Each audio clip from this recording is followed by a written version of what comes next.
And one. Good morning, everyone, and welcome to YouTube. Welcome to my channel. This is Wally DM, and joining me today is a friend of mine that also shares the TTRPG YouTube multiverse, and that is Ryan from Verdigris Table. Thanks for joining me, Ryan. Yeah, man, I'm pumped to be here. I'm excited. Yeah. Kicking off the weekend right. Yeah, exactly. I have coffee. A lot of my live streams are usually in the evening, so it's a little bit strange, but also comforting to be sitting here with a cup of coffee and a glass of water, getting my day going, talking about D&D and stuff. It's great. Yeah, let's set an intention to have fun this weekend, everybody. Yes, yes, absolutely. And so what we're going to do today is we're going to take a look at the Game Master's Compendium of Explosive Creation. Have you heard of that book before? You have, right? I'm Yes. familiar. I'm Yes, right familiar with behind it. you there. Yes. I've thumbed through its pages once or twice. Yes, and we're going to see how it works. We're going to give it a try. This book is filled with a lot of random tables that help you generate not only a backstory for the player to be able to play their character, but also a few nice little juicy tidbits for the GM as well. And so I'm looking forward to seeing how you, Ryan, create a character using your own book. Which has that been done yet before? I don't know if it's been done before. It hasn't done live on a stream, and it feels like pressure. Typically, I'm running other people through, and it's like usually the most comfortable part of my like whatever talk game show thing that I do with awesome people like yourself.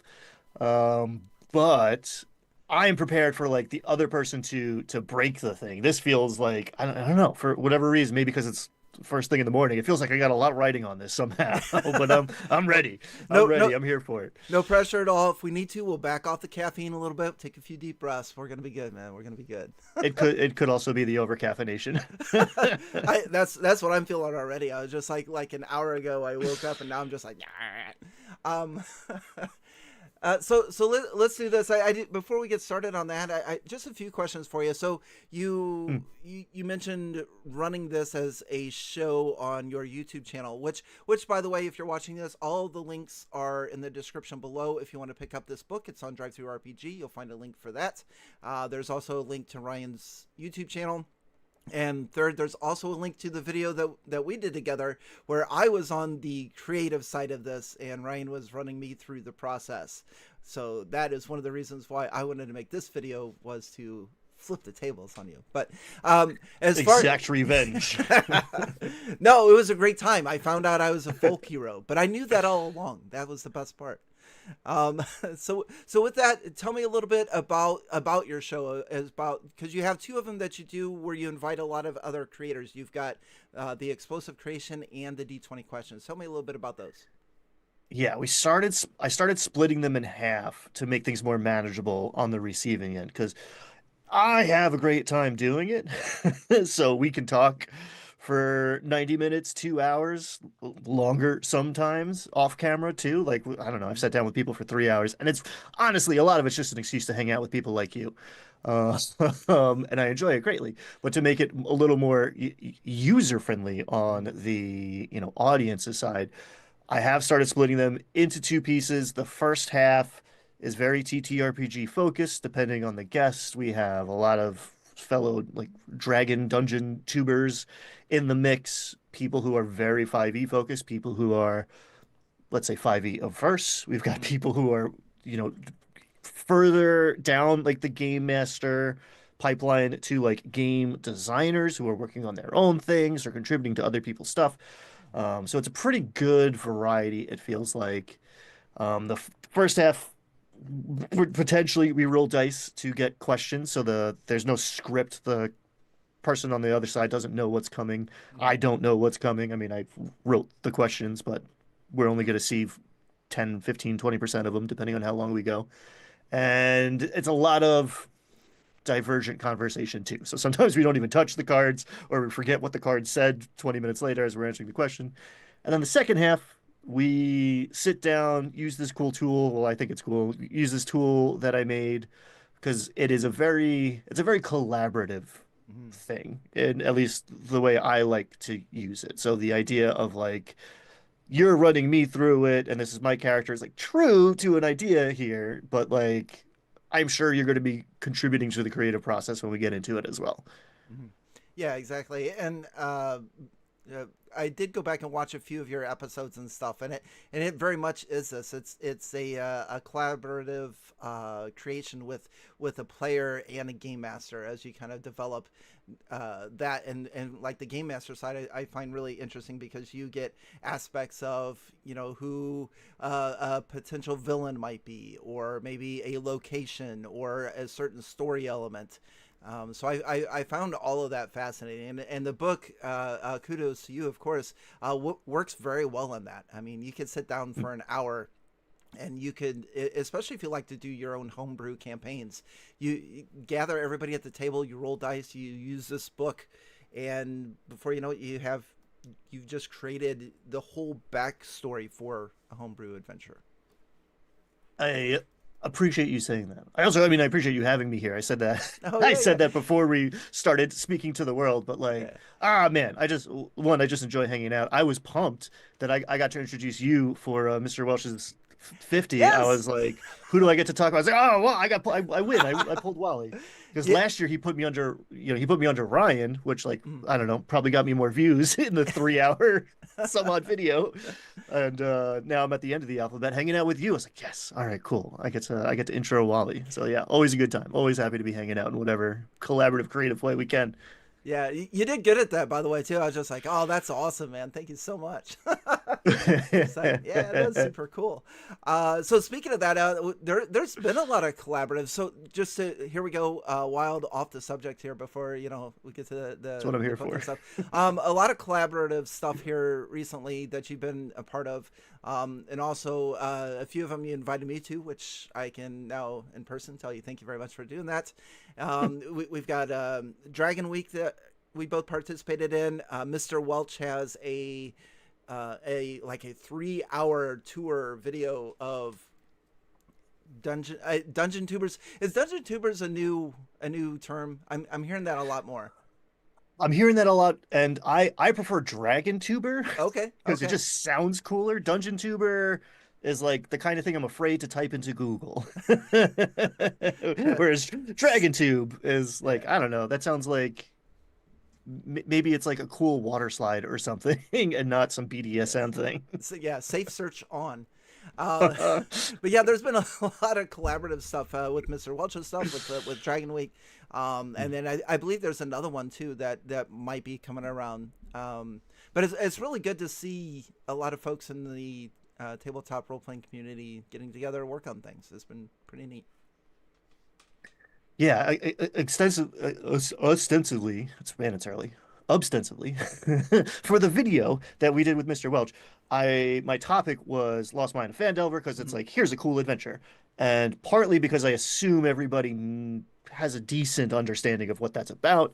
I did pitch it, but I pitched just the idea of how cool it is to have these common experiences that we can all get together and share. And the Mhm. best part about all of this is this like community, the social interaction, these like soft skills that are easy to under prioritize when you're worrying about scheduling or optimizing your character or getting all the rules down or like not forgetting an important NPC or monster trait or Mhm. something. It's like, oh no, cool. We're getting together and having fun with people that we enjoy spending time with. Like Yeah. that's it. That's the goal. How can we optimize for that? Yeah, exactly.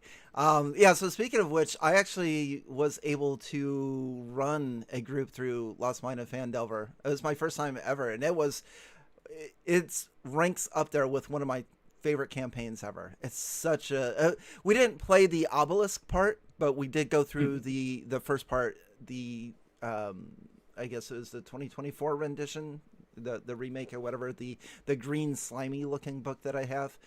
But yeah, that adventure, you chose a good one there. That one is so much fun. It's what's your favorite part of that, of the whole Fandelver? Do you have a location or a chapter? I think so we do have permission to talk about it because I've been beating around the bush for like a week or two now, but Five Room Dungeon Jam is coming Oh in a couple weeks. yes. And the first dungeon. The Cragmaw hideout is a great exemplary small 5-room dungeon. You can argue it's a 7 or 8 room dungeon, but it's like Hmm. it's a 5-room dungeon. It's maybe a 4-room dungeon. Yeah. It's a perfect little thing you can drag and drop anywhere. It's a beautiful little map that's like tons of interconnectivity, tons of different ways to go through it, tons of different ways the players can like decide to approach things. There are factions, and someone was going to adopt a wolf or a goblin by the time they're done. You could wipe the whole party. It's everything in a tiny package. And honestly, I'm partial to low level D&D. You ran us through old school Yeah. AD or BXAD D&D, or like a hybrid. And I just like the idea of the I got shot in the arrow. I got shot in the face with an arrow, and it was bad. I might be dead now. Like that seems like a more interesting way to play than like I am invincible. This is Yeah. the Avengers. Nothing can hit me. Nothing matters. Like I like the low level stakes of things. So like yeah, I'll take the first introductory adventure. Yeah, it's for me. I enjoy the lower levels, and I guess I'm going 1 through 5, maybe 1 through 6, just because the rate of play is faster in fifth Oh, edition, just because you don't have all of these huge powerful abilities. The DM doesn't have these monsters with these that are extremely a lot more complicated than your lower level monsters. And it just seems like play moves a lot faster at the lower levels. yeah, seconded. Yeah, but you did mention something that's near and dear to my heart, and that was one of our dungeon runs of the Kill Bargle campaign that we did on the GM roundtable. Was that your first time playing Beckme BX old school stuff? As that was my first time going through that dungeon. I've played a bunch of retro clones. Mm. I'm a newcomer to this hobby. I've only been here for like a decade, right? Oh wow. I missed I'm like I'm the wrong age. I didn't have the cool older brother or something. Like I was the nerdiest person I knew. So in the 80s, early 90s, I didn't have someone to like onboard me into D&D. Oh nice. Okay. So yeah, I'm a late comer, judging Hey, you're by, here. our grognard standards. But I ran an old school Essentials campaign and a Dolmenwood campaign, which Hmm. is basically that with a couple bells and whistles and maybe some Yeah. splinters and rough edges sanded off. But man, I love that style of play. I really do. I'd run Yeah. that every night if my players would let me. Old school essentials is basically basic. I mean, it's. I mean, Yeah. I picked it up simply because I mean I have like all the old books and I have the rules cyclopedia, but I picked up the old school essentials book because it's basically the same thing but in an easier to read format for me. It's a lot more cleaned up. If you have any interest in like design and formatting, like check out Necrotic Gnome. They're doing perfectly. Like they do more with 5 words than a Yeah, boxed text of a paragraph does in a lot of cases. Like, yeah. ooh, economy of language and design, it's great. If I remember correctly from the adventure that we played, didn't you had like a was it a halfling? I don't remember if it was halfling or not. I just remember you finding Grandma Kobold's rock. That was you, right? Yes. Yeah. Oh Oh man. yes. Yeah. That. Yep. Yes, yes, yes. It's funny because I was like, my guy doesn't know anything. He thinks this rock is special, even though it's clearly not. And you were like, you know what? No, this is a special rock. You can talk to kobolds now, which got us out of one jam, and I think maybe got us into another jam. Yeah. Yeah. Absolutely. Once they're like, "Hey, that's Grandma's rock. What are you doing with it?" Yeah. Yeah. Mhm. That was a good time. Did your character die at any time? I don't remember. I don't. I think you I lived. think I survived, but I was not the same afterwards because most of us did die, and I was prepared to die. Yeah. Well, I mean, the effects after having Grandma Kobold's rock is almost the same as dying. I mean, it's Mhm. let's face it. There was a lot of trauma Yeah, carried exactly. out of that dungeon, along with a little bit of gold. So nowadays, what do you play mostly? Are you mainly a 5e person then, or what are you playing, or what are you running? Right now, I'm in the early stages of running pure 5.5 because I'm still like stress testing the system with my other table now. Okay. And I'm running Curse of Strahd for the first time. I actually Really? like saved it because I was like, one day I'll be a player in this. So I didn't read the thing until a few months Hmm. ago. But finally I was like, this might be the last, 5.5 adventure I ever run in the spirit of the top 50 adventures of all time. Like often Curse of Strahd ranks high, if not at the top Yeah. of things like that. So it's like, all right, I'm going to experience this. It's a different vibe than Mhm. like kind of vanilla D&D. You got the gothic horror vibes. Um, Beyond that, I've been playing a lot of like one pagers Okay. with Brad from Dire Den and Jim from Wizards and Wordslingers and a Hmm. couple of our friends, and those have been a lot of fun. It's like getting down to the core of just fun and improvisation and play. And this is Nice. going to be over in 2 or 3 hours, and I don't have to look up a damn thing. Just roll the dice and roll with that. Yeah, it's a good time. And I carry a lot of lessons back from that to my more rules heavy, crunchier tactical systems. So Uh, it's a good balance. yeah, very cool. Just to address the chat real quick, just a few welcomes. Twin Steel, thank you very much for joining us. Appreciate it. Supporting Ryan here. Dr. Feargood, good morning and hello to you as well. Appreciate you stopping by, patron of the channel. Thank you very much. B. Lynn, great to see you. Popping in, but we'll be back later.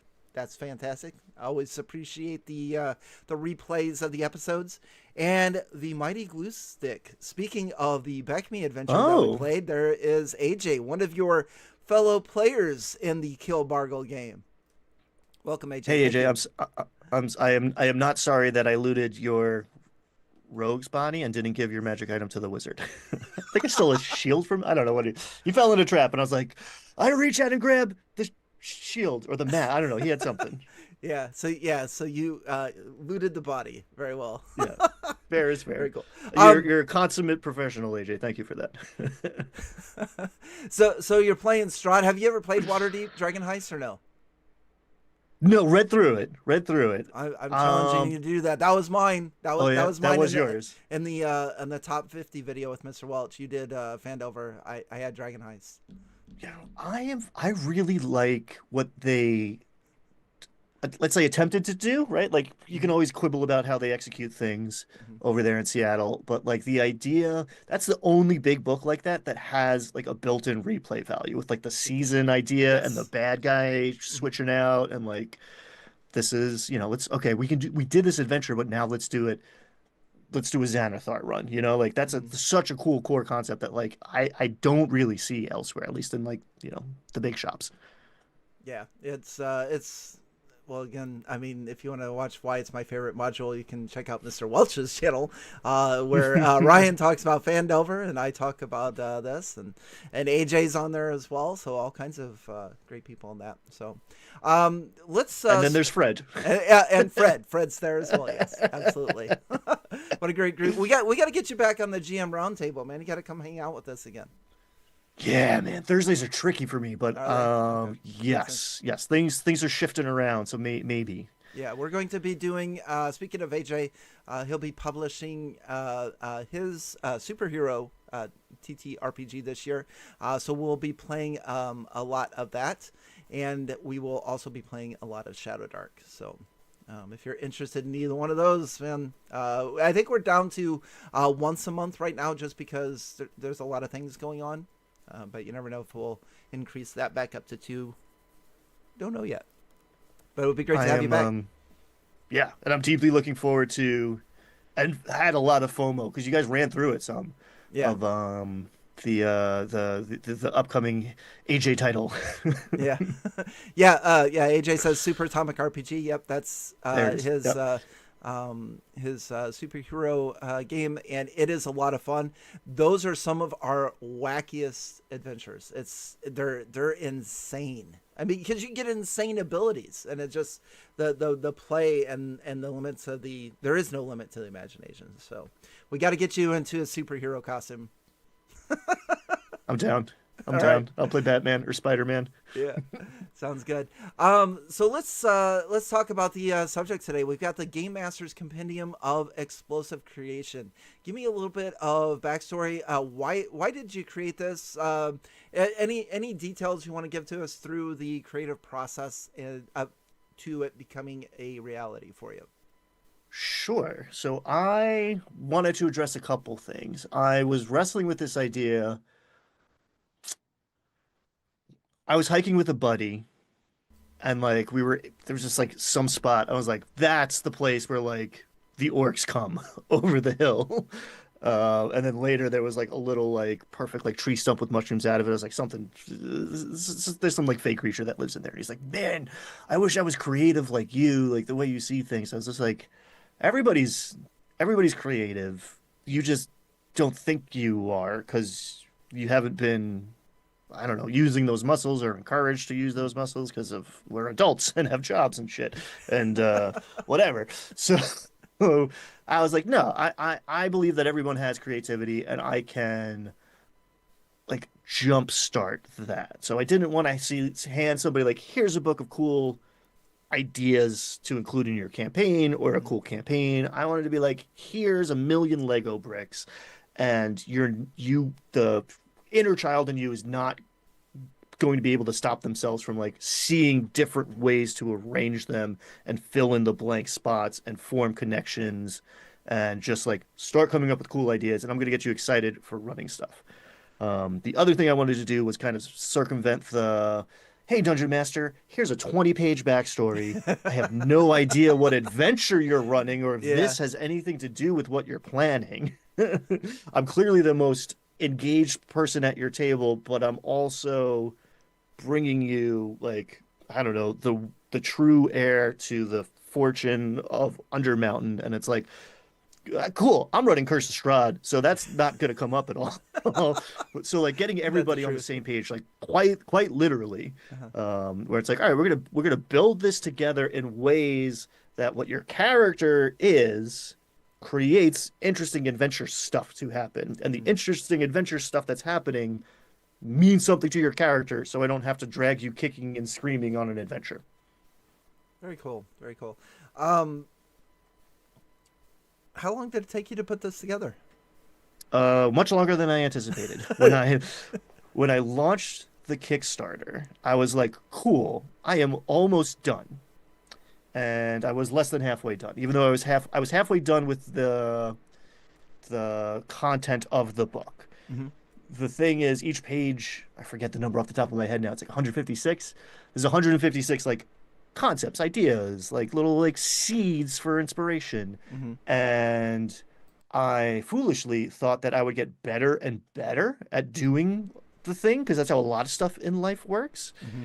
But in truth, I was actually like emptying the well, and it's like, okay, cool. Here's the first 1,000 ideas that I come up with are the ideas I would come up with at the table or like or I had ready and available, and then it's like, I can't repeat myself, and now the thousand things that I would reflexively use are out there. So there's like echoes. There's definitely things that are in two places at once, but like slightly different. Mm-hmm. But yeah, it got harder and harder to come up with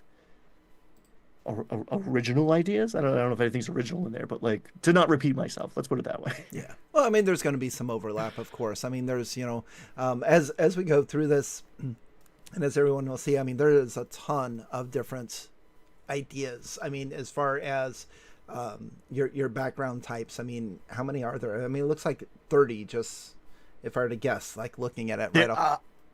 So I made 50 so that 50. you can roll a D100. There was a world where I was like, I'm gonna make 100 of these, and then I was like, I ran out of interesting like medieval themed ideas. Really, it started to get like overlap because like there's like a laborer and an artisan, and that's like 100 jobs because there's a list somewhere, like Cooper, right? Like Fletcher, all of these like weird medieval jobs that you would find. Just like this guy is a silversmith, is a goldsmith, is a blacksmith. It's like, okay, no, too granular. Zoom out. Yeah, it's funny that you mentioned that. Like my very first puzzle book, my goal was 100 puzzles, and by the time I hit like 40, I'm like, okay, maybe not 100. Yeah. We're gonna trim that back just a little bit, but I'm also glad to see that you put out a physical print. I have my copy. This is amazing. I want to commend you on the font. It is big enough where I can read it. I am actually nearsighted, so I don't need glasses to see up close. But I am getting to the point where the bigger font does help a lot. And for those of you at home that like tables, this is just chock full of tables. Everything that you can need. The artwork in the beginning is absolutely amazing. And it's just well put together, my friend. Well put together. Thank you. The PDF itself, you have all the bookmarks, which I'm super excited about. I'm looking at it now, so all I have to do is just start jumping through, and we can get started. So, speaking of which, are you ready to do that? Are you ready to generate a character? I got dice. I panicked because I was like, wait, I'm the one that needs dice. You are the one that needs dice. Yes. So for those of you just joining us, joining me today is Ryan from Verdigris Table, and this is his book, The Game Master's Compendium of Explosive Creation, and he usually has other content creators join him on his YouTube channel as he runs them through the process of creating a character backstory, but we are going to do the reverse today. So Ryan, the first thing that I need to you, and do correct me if I get this process incorrect, but I believe the first thing that we need to do is decide what archetype you would like, or are you going to randomly determine? Now, before you do so, if there is a specific one in particular you want to show off, feel free to select that one so we can show it off. Otherwise, it looks like a D100. I'm going to roll a D100 in the spirit of fully adapting to the randomization and letting the dice tell the story. If there was one I want to show off, you got all like the classics. I think there's a couple interesting ones. I very specifically made 99-100 the weirdo, which was going to be a multiplier table where it's like, oh, is this character that you made too vanilla and you're playing a Gonzo campaign, like multi-class into but then I was like, and it was called Gonzo, and then I was like, no, it's got to be the last one. Well done. Because the list is alphabetical, but I'm rolling dice. It actually says weirdo. Okay. I didn't even notice that. That's awesome. Yeah. So that certain kind of people, and usually people I like to hang out with, tend to gravitate towards that one. But I rolled 68, one short. All right, 68. That is going to be a minor, M-I-N-E-R, not to be confused with a minor that's underage, but a minor that goes into the mines. So that is you. You're a minor. Are you happy with that choice? I am super happy with that choice. Okay, fantastic. And for everybody that's in the chat, if you have ideas that you would do for as we build this character backstory, feel free to plug them in, and I will read them off as we see them.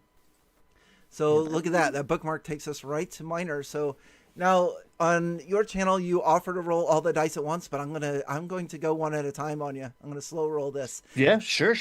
So how about a D20 roll? You got it. That is a 16. Okay, a 16. Undergo pressure to come back like a diamond. So what does that mean as we begin this character generation, this backstory for your minor that you're going to be playing in a game? Undergo pressure to come back like a diamond. If you've listened to me speak on the internet or pick up this book, you will recognize that I like a good metaphor. Okay. So the idea of this like this coal miner just doing what he's got to do to pay the bills, or it's what daddy and daddy's daddy did. So it's just like what we got to do. And one day he finds the diamond in the rough. He finds like the compression. He finds a little gem, and is like, that makes me realize there's more out there than just digging in this crouched little hole. I'm already a dwarf, which I have to be careful about because that's the easy answer.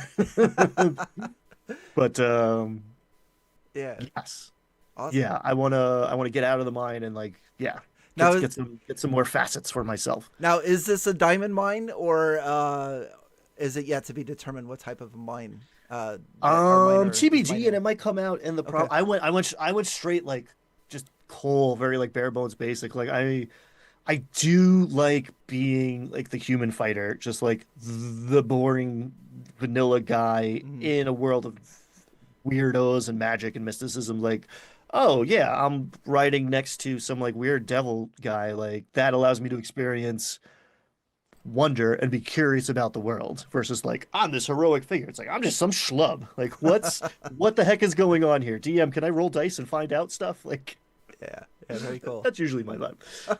AJ says had a trauma in the past and overcame it, but sacrificed his childhood. Great idea there.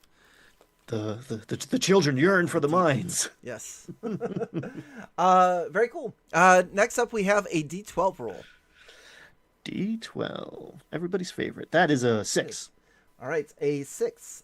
So this is under Catalyst and Call to Adventure. A 6 is generations of their ancestors were exploited.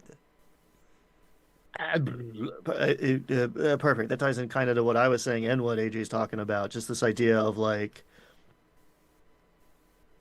yeah, we've been subjugated. Like I didn't even realize not digging in the dark was an option until this little glint in my miner's cap.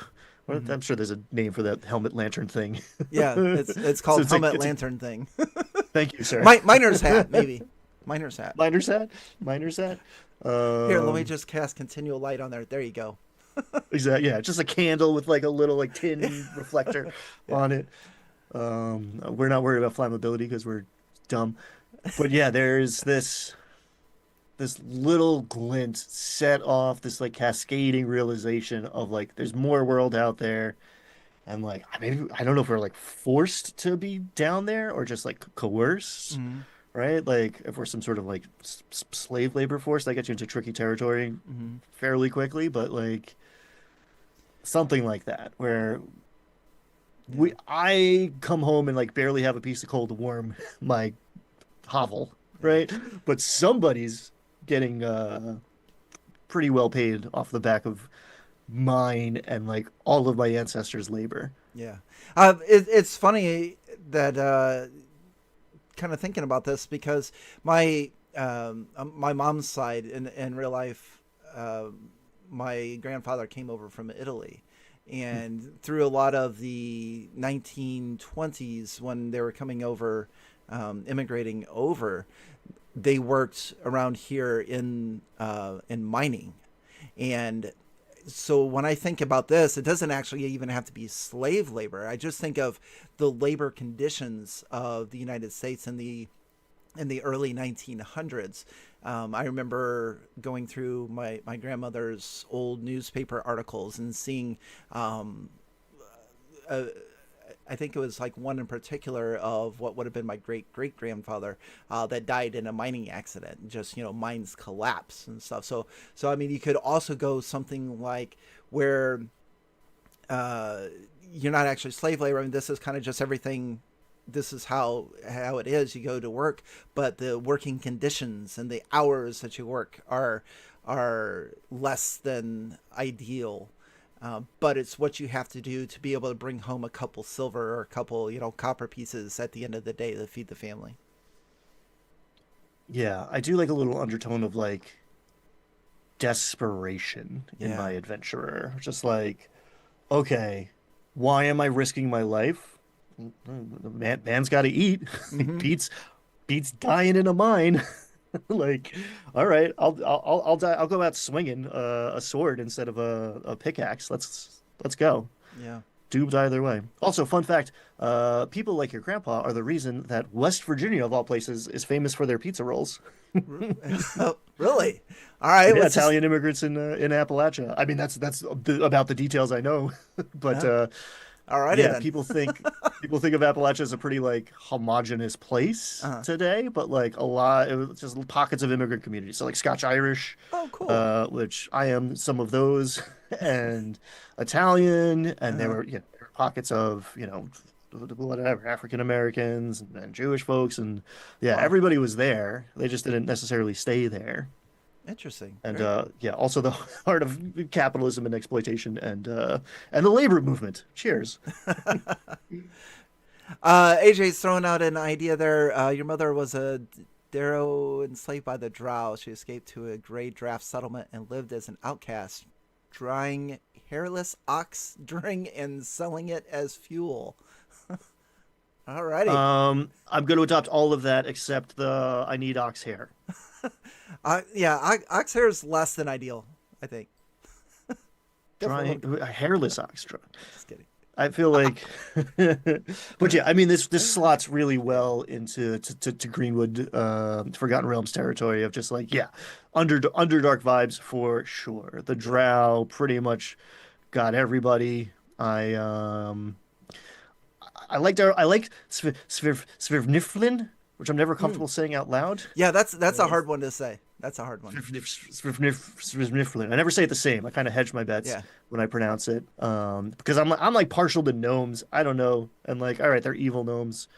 Also, well, this is getting a little into also dangerous territory, but like all of these evil Underdark races that are like gray tone should be like pale ass white. Like the lizard that hasn't seen the sun for long enough of generations that they've evolved to affect their pigment are like practically see-through. So that like blue, white, transparent, like pearlescent vibe is also way scarier to me than like gray elves and dwarves and gnomes. It's like you can see the veins in this person's face from 20 feet away. Yeah. That's way creepier to me. How about a D8 roll? Let's Sure. see what's next up. Diamonds. 5. 5. And this is for potential growth and character arcs. Number 5 is feeling exposed above ground to at home. That plays in very nicely to like the Underdark theme, whether or not I'm going to accept the fact. You know what? I'm the kind of player like I'll take sunlight sensitivity. Like I'll walk around with an umbrella half the time Yeah. and then put it down and have disadvantage on half of the stuff I'm trying to do. Like a character's flaws and weaknesses are at least as interesting, if not more interesting, than what they're good at. So I especially if it's a shorter campaign or a one shot, I'll take that on wholeheartedly. And just the idea of like, what's that? It's like that's a tree. That's the sun. Looks Yeah. like a giant ball of fire. Well, it is, but it's far enough away that like it's kind of nice actually. So what would this character's life look like outside? So assuming the background is working in these mines, what happens when they're not working in the mines? Where do you see this? Do you see them having an above ground home, or is this maybe some type of underground thing? I mean, do they like roll out a sleeping bag every night and just sleep there? I mean, what do you kind of visualize Yeah, this? I think we're down. I think we're down deep. I think we're Mythic Underworld, Underdark. Um, and yeah, I don't know. I mean, at first I was like, okay, there's this like little Dickensian cave where we all huddle around Mm-hmm. and split our bean or whatever, our Rations. mushroom ration for the evening. But I do like the idea of like, yeah, you have your life is on your back and you're just digging in one direction or like following the purple worm tube and digging out the sides or whatever, Mm-hmm. and like yeah, you sleep here like and then you wake up and keep going. That is like way bleaker. Yeah. And it doesn't give the DM people to hurt me with. Very cool. Let's see here. So now we're going to go to a D4. Tell me about this section of the explosive creation guide. We have D4 friendly factions. Give me a little bit of backstory So on about this table. I I'm thinking how do I get players and dungeon masters on the same page? How do I get an adventure and a backstory to connect? And what honestly like what can I give a dungeon master who's homebrewing stuff or adapting even like an adventure? Like you can graft these factions onto other groups and these NPCs onto other characters that are in Curse of Strahd or Lost Mine of Phandelver, or like anyone could be walking around Waterdeep, right? Yeah. So that first column is very particularly this player character. The next column, we're taking like one step towards the Dungeon Master side of things. Ah, So here's a okay. faction, here's a group of people that maybe you're a member of, or maybe you just you know a guy, or like they're appealing to you or something. But it's always good to have one connection in your back pocket where you can get knowledge maybe or quest hooks or some sort of resource, just something to fall back on where you're not just like I look around the tavern to see if Strider's here or whatever. It's just like, oh no, I know like I'm gonna go find is there a branch of whatever? I rolled a 4. Okay. So for minor friendly factions, number 4 are the Dowsers. Known for locating water and mineral deposits, can also help to locate other things. Yeah, God. So I love finding those guys, especially if we're doing like a fish out of water thing where I'm Hmm. this Nerflin in the daylight up above, and like we're walking around water deep, and I see, I guess dowsing rods would be on the sign, but also like a pickaxe or like something that I like. Oh, here's one thing that I Hmm. recognize. I can walk in and talk shop with the person behind the counter or whatever, whatever format we're looking at as far as their building goes and make a new connection, maybe learn some stuff, be like, Hmm. oh, if you're looking for water, like this is what you're looking for. And yeah, just having somebody that maybe I gotta pay for it, but maybe I'm getting a discount or whatever, but like, I don't know, locate object or here's a treasure map or whatever. Right. That's a useful thing as a player and a dungeon master to have just like ready to go. So I'm kind of envisioning the Dowsers as like the super like the professional athletes of the miners, the ones that Hmm. have like you know. Yeah, keep working at it, kid. Maybe someday you'll be up here in the bigs, you know. Um, Oh, I really like that of like, yeah. yeah, I'm just some like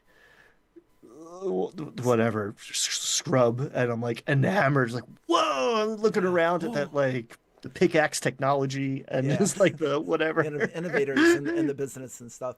Would your character at this point would that be something? Would this faction be something they would aspire to be a part of? Would they show respect to them? Would it be something maybe that maybe it's somebody they don't really care for?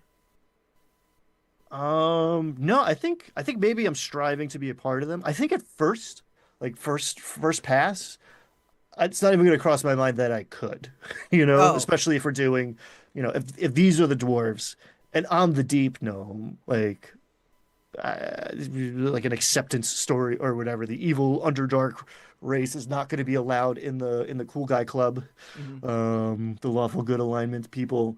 But yeah, eventually, as I level up and get cooler and stuff, maybe I'll be like, wait a minute, maybe one day I could be a Yeah, delver. Maybe one day I could learn how to use locate object.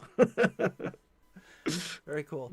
So now we're going to move on to a D6 roll. This is going to be assets and allies. Love a good friendly NPC. I know a guy, and it's number 5. The guy that you know is Floyd. Floyd Chowder. Love that name, by the way. Ooh. A well connected criminal with a fierce loyalty to anyone who dug coal beside him. Hmm. This is interesting. Tell me. So we have Floyd here. Perhaps your character and Floyd, maybe they spent a lot of time together, swapping stories back and forth. Did your character always know that Floyd was a criminal? Was it something that was open to you about? I think maybe Floyd got out first, Okay. right? Like I knew him from the down deep. Uh-huh. He got up into water deep. Not a lot of options for his deep gnomes in the big city, so he started Yeah. scrounging around, took the rogues path, joined the thieves guild, and now we're buds, but he's not necessarily a good guy, and that's given me that like juicy moral ambiguity. Like, what am I? How am I interacting with this guy? Mm-hmm. We're buds. I also should say, it's really fun to go back to this because I don't necessarily remember every freaking line of this. And anyone out there who's seen Justified, this is Floyd Chowder is clearly Boyd Crowder. I forgot I included him in there, Oh but wow. one of the best characters and one of the I mean it's an okay show. But yeah, man, great. I'm excited to have him in my corner, even though Nice. it's probably going to get complicated. Yeah. I'm not familiar with the show at all. I haven't seen it or whatnot, but I kind of envision Floyd just going off of what you gave there. You always have. I guess I shouldn't say you always have, but there's sometimes you have people in your life that you accept them for who they are, even though they have morally gray areas and stuff. But they're still, and they could be a family member, like like your cousin Tony, or somebody like that. Just like always has that morally gray area, but you accept them for who they are with their faults and stuff. Yeah, and you're always very like, okay, I'll give you a ride, Hmm. and then you find out like you're a getaway driver, like you're aiding and abetting in some sort of thing that you Yeah. don't want to be like, oh, I guess I'm a part of this now. Once it happens, you're like, gosh, damn it. Uh-huh, uh-huh. All right. Every time. I should have seen this coming. Floyd's a good person to have. There you go. Yeah. Also, Floyd could be that like, you could be like complaining to him one day, but like, man, I can't believe this new supervisor in the mine. He's just being a total dick to us. And Floyd's like, hey, you want me to take care of him? Mmm. I Mmm. take care of him for you, no problem. Nice. I I don't know why, but I just had a maybe because of the Xanathar Waterdeep criminal enterprise thing. Mm-hmm. Although there's other ways to go with that, but I think Floyd has a canary on his shoulder. Like he Mm, got out and he took the canary with him, which probably cost a bunch of miners their lives because there yeah, wasn't that early warning detection system for the whatever I poisonous like gas that. that was down there. I like that. So the next one, and do correct me if I'm wrong. So this is a D10 chart titled "Items and Objects," and this is one of the few tables that actually does get better the higher that you roll. Yes, yes. I find the kind of people I enjoy playing with are sometimes pumped to get a one or a two, which are more Mhm. like story based. I mean, they're all try to be thematic, but ones and sometimes twos are like trinkets essentially, and then the rest are magic items. I got a three. Okay. I dug my own bed there. Uh oh. So number three is the circlet of fresh air. Now this item conjures. Creates a bubble of breathable air for 10 hours per day when activated. I like That's that a lot. That's perfect because Floyd took my canary. We don't have. There's no there's no way to know. So yeah, distributed these circlets after a bunch of us died, and clearly I ran away with it. yeah. And Now most could this be like, let's say you're working for like let's use like modern day references like a contractor or something, this mining contractor, and this could be like standard issue gear in case of like a cave in or something. That way that gives them more time to be able to dig you out or to rescue you. it's some like drow OSHA requirement. Yeah, yeah. Oh, we had a cave in. Did they have their circlets? Yeah. Well, they'll be fine for a while. Bump that down the priority Mhm. list. Maybe we'll take them out. Yeah. Maybe that's it. Maybe that's like, We is it got 10 worth hours. digging them out? It's like we got 10 hours to dig them out. But if I don't have the circlet, then I'm presumed dead, Yeah. right? So it's not even Yeah. worth coming to get us. They look over at the wall. There's like one person's circlet still hanging there. Like, oh, they're gonna regret leaving that there today. Hmm. And then my mind goes to like underwater stuff. Like, wow, how is this going to be useful in a campaign? Because, man, AJ, if you're still here, help me out. It's in Tales of the Yawning Portal. It was actually a Gen Con convention like competitive module, but you fall into this like it's like Aztec Mayan coded, and the air's bad. Like you're slowly being poisoned to death, so the object is to like get out before you die, and it's pretty punishing, old school. Maybe it was third edition. it's like TCH. Yeah, it's very Aztec oriented. Maybe that's why I don't know because I know it's like the Temple of Tenochtitlan or some stuff. Um, but yeah, otherwise, yeah, we're going. This is water breathing. Yeah. Yeah. I mean, Circle of Fresh Air, I mean, you've got it down here. I'm ranking these 1 through 10. You've got it at a 3. It's actually very, even though it's niche, it's actually a really good item because you could have the underwater breathing for 10 hours, but also like poisonous gas. I mean, if, especially working in a mine and you hit something and some type of Well, natural gas starts flowing in, you got 10 hours to get out of there. You can have yourself a sandwich and take a nap before you even have to worry about it. it might be the best thing that happened to you all day. Yeah. We're like, oh, cool, man. We're Oh, getting off work early today. oh, break time. Yeah. Hang it up. I also just had this idea of like synergies of like, okay, I am now specking towards like I want to be able to cast like Sinking Cloud or like I can be in the mix when my enemy does, like stuff like when my ally does, stuff like that. Yeah, actually, there could be some very cool creative ways to use that. Yeah. Very good idea. That's a cool one. I like it. So now we're how do you feel about your characters so far? Just if you could summarize who they are in like a paragraph of text. Who do we have? We've got a Svirf Nerf. I'm thinking I'm going to name him Svirf Nerflin, so I have to say it even more often. Yeah, A deep gnome. the game master would appreciate that. Nothing we love more than a name we can't pronounce. Here's an unpronounceable word that I expect you to use different voices and accents. I'm just gonna call you Um, Steve. exactly. Well, I feel like, yeah, the first thing some like I emerged from the Underdark and someone said Svirf Nerflin. And it's like, all right, okay, I'll go with that. That's my name now because my you can't pronounce my name in the Deep Gnome language. Yeah. So like, yeah, someone called me a Swift Nerflin, and that's like, okay, that is now my title. But yeah, I'm a deep gnome named Steve. I I'm interested. I'm getting a little magic vibe just because Okay. like the Dowsers like locate object. I want them Mhm. inspiring to be, and yeah, maybe I got a little sorcerer in me. I don't want to be a wizard. I I don't want to like be the a idea of a sorcerer.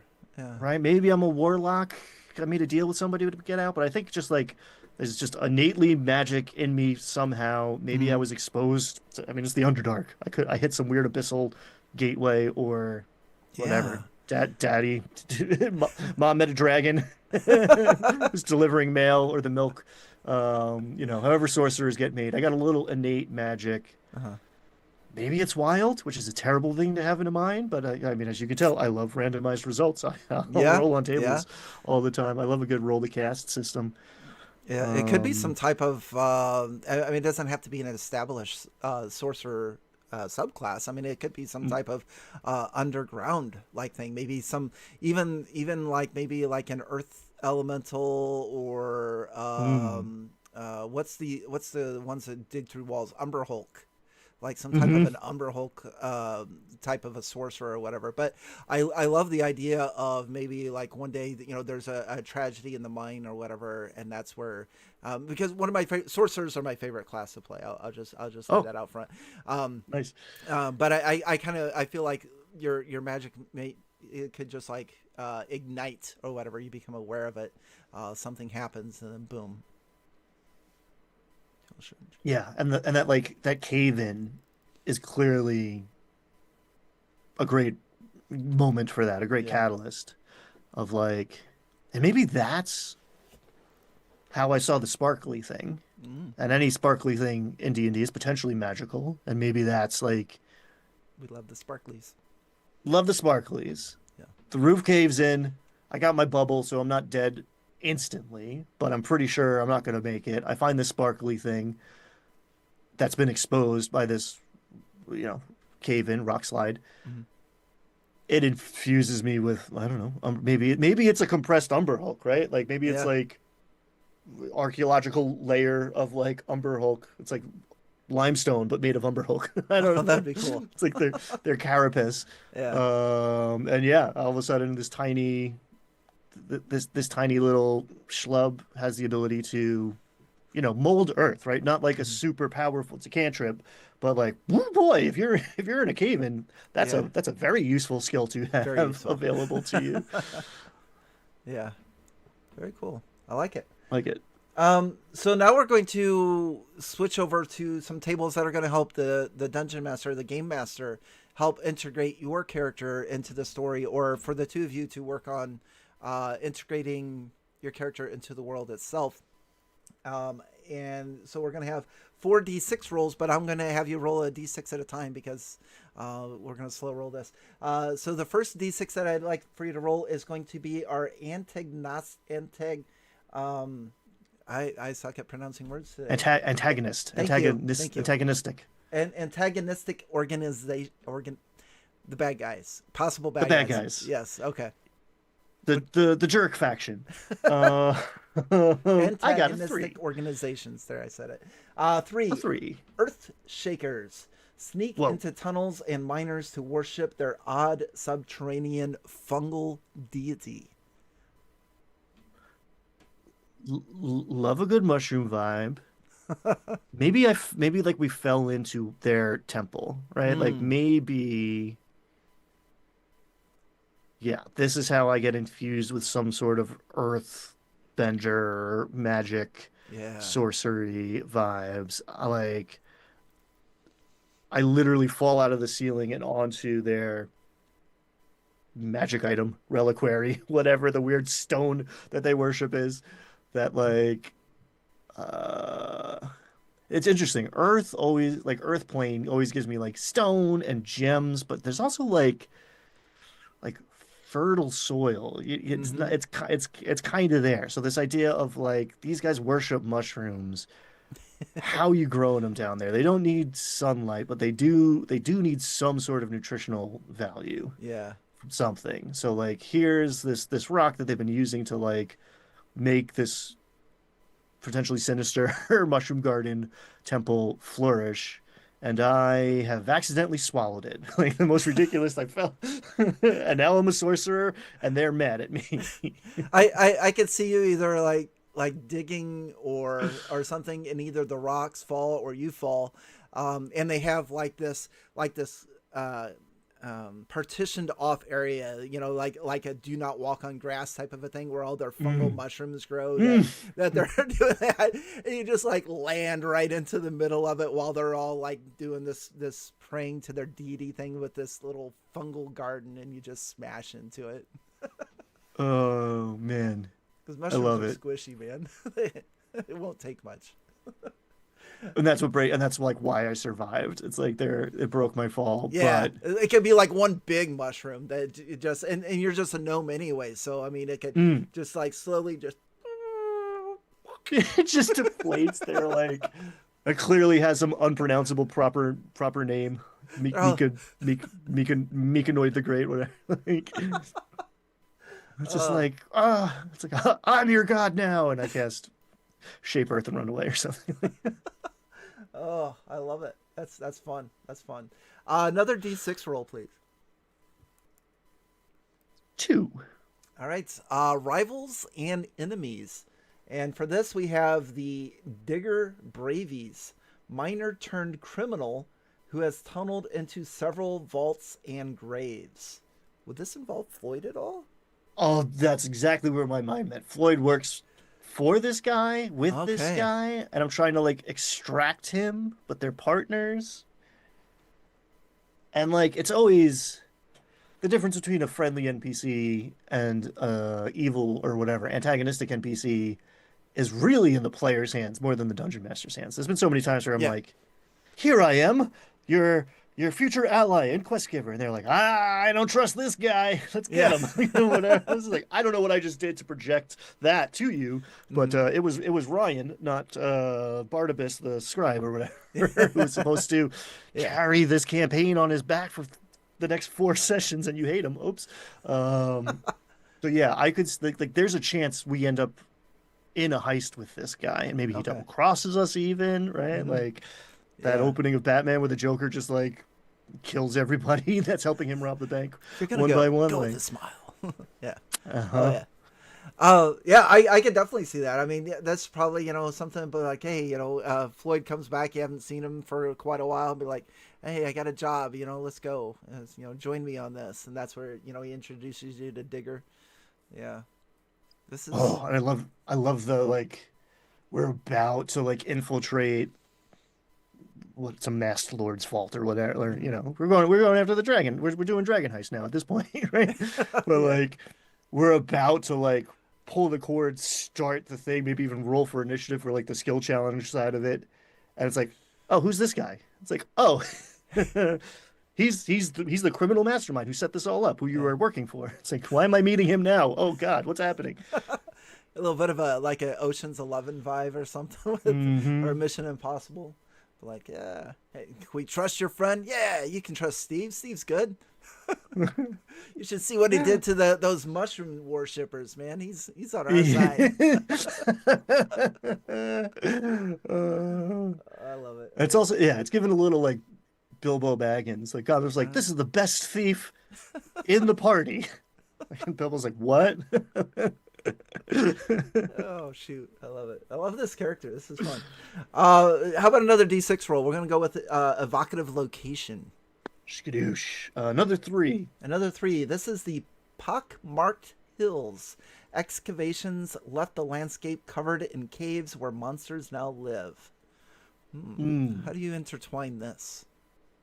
I just dropped the keep on the Borderlands, the Caves of Chaos on the map somewhere. There you go. um, the Pockmarked Hills. A lot of the times, the location is the place where I will, on the Dungeon Master side of things, I Yeah. will like, here's an environment that you're going to be good at with some other characters MacGuffin, and then also some other characters NPC is there looking for the MacGuffin or whatever. Oh, Like very cool. these are kind of baskets where I'll start to tie in everybody else's stuff Hmm. in a little mix and match. But like, yeah, I would definitely be more comfortable, especially if this is the first time like I've been out of the sun in Yeah. a bunch of long rests. This is like, oh, okay, cool. I am, yeah, I'm at disadvantage all of the time, and then we get in here, it's just like. Oh, Steve can hold it. Steve's actually really good.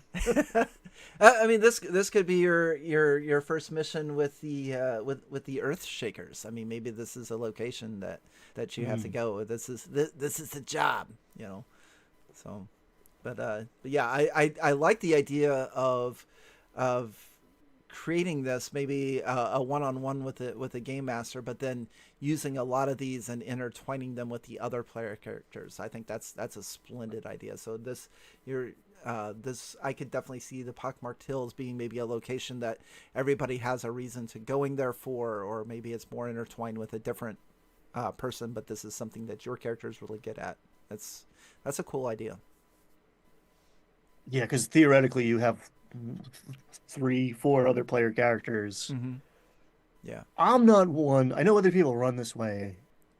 It comes up organically once in a while, but I'm not one to be like, all right, this is John's episode. No. Like Yeah. I find that a little less satisfying Yeah. than trying to share the spotlight between everybody. Maybe people get beats and zoom ins and moments where they're the center of attention, but a Yeah. campaign arc where that's the case is not my style. Let's put it that way. Makes sense. How about another D6 roll? We'll go on to a thematic monster, other than the Umber Hulk. 5. 5. So thematic monster is the borer. Burrowing worms of huge proportions that are drawn by vibrations through the ground. Oh, totally not a purple worm. Until- Yeah, and it's giving like, yeah, This could be Umber Dune, Hulks if we wanted. Umber Hulks. Yeah. Ooh, like the Beetlejuice sandworm, Oh yeah, yeah. fun and wacky. But yeah, that's perfect. Maybe this thing caused the cave in, and it's like we were mining. This thing came in, Mm-hmm. ate a bunch of my friends. I miraculously fell onto this mushroom. And now it's like my white whale. Like I just want to like any opportunity to take this thing out, I'm going for it. But I am 4th level wild magic sorcerer, and this is like a CR 17. Mm-hmm. And it's like I remember back to was it Happy Gilmore where the croc with one eye or whatever else. Yes. So you're able to identify this particular worm by maybe you stuck your pickaxe in its eye or whatever as it was going away before you fell, and now if you ever come across this one with that one eye, it's like wearing a patch now or something. And God, I love it. I so, love some it. kind of I might have one hands now. yeah. Very cool. I like this. Yeah. Shrub? What was that character's name? Was it Stubbs or Stubbs. was it Of course Stubbs? it's Yeah, Stubbs because he had yeah, one. Yeah, yeah, Stubbs. yeah. So Duh. this is like your crocodile, the one that like Mm-hmm. Mm-hmm. one day. Okay. I'm Um. gonna kill that guy. Okay. We're on to our last section, and this is going to be a D20 roll, and this is plot hooks, story seeds, and adventure ideas.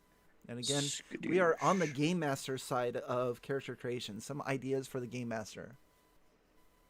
That is a 15. 15. Somehow they found mining machinery, and now they are running amok.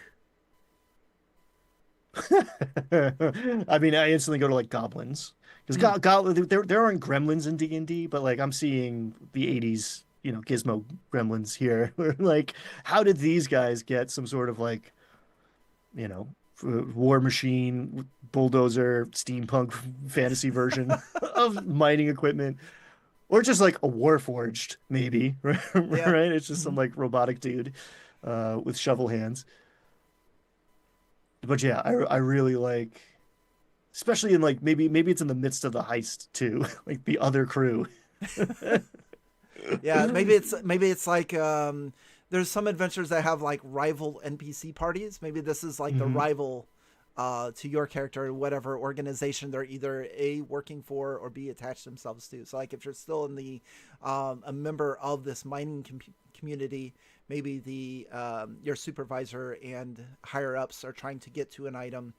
At the same time, this like handful of goblins bring in this super equipment. So like you're mining this way, they're mining this way, and eventually you all meet up in the middle, or something like that. I'm seeing more as now that you put like goblins with this super machinery, some type of rival. They're always like one step above where you guys are at.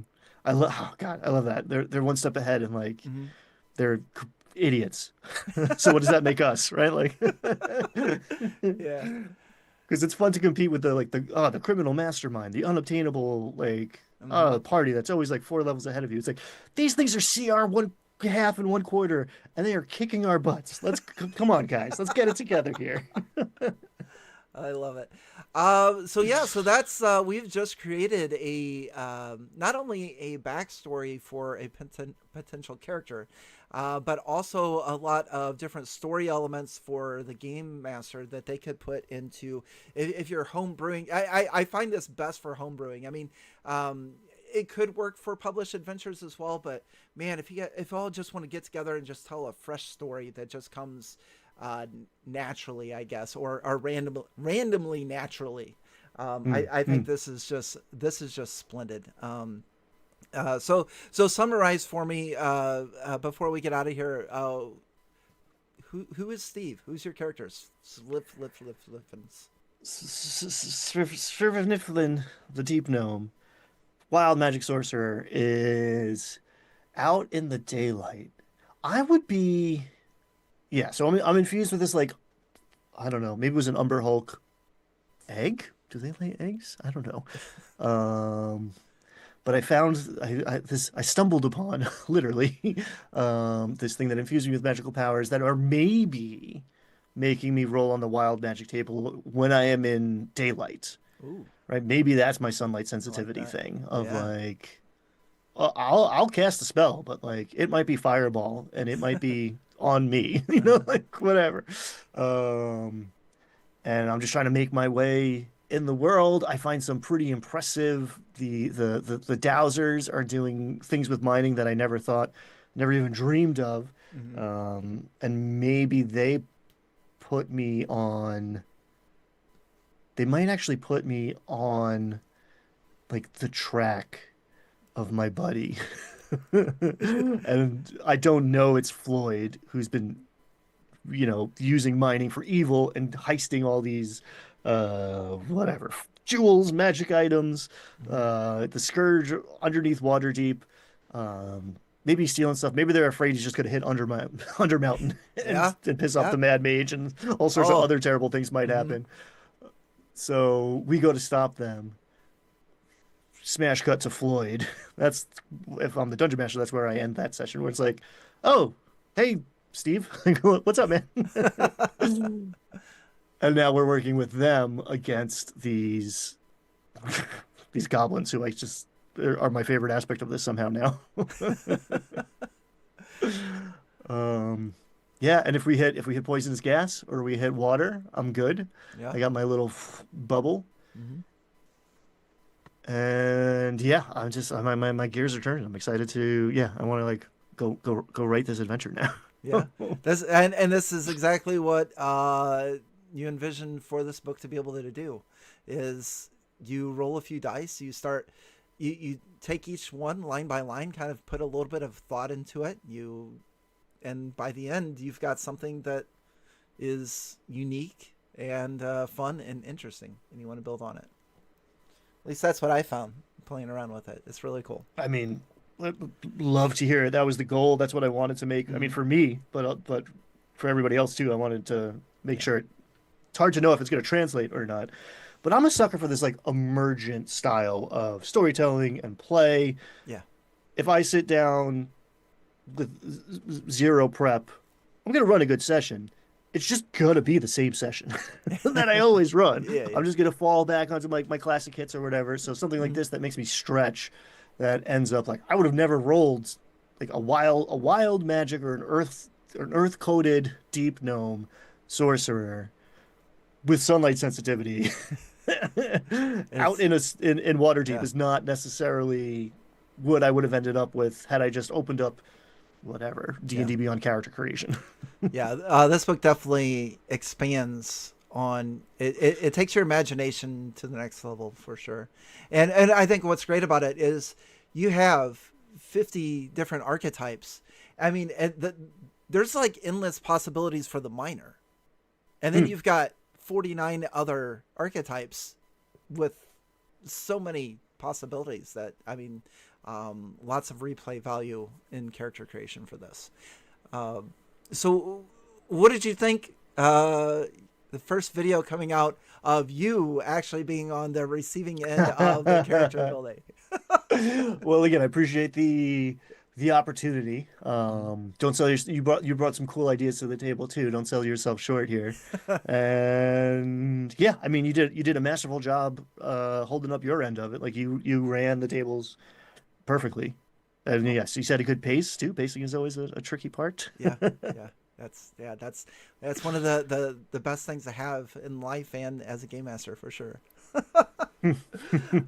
But with that being said, I think it's time to go ahead and end our live stream now. I do want to thank everyone that has been in the chat.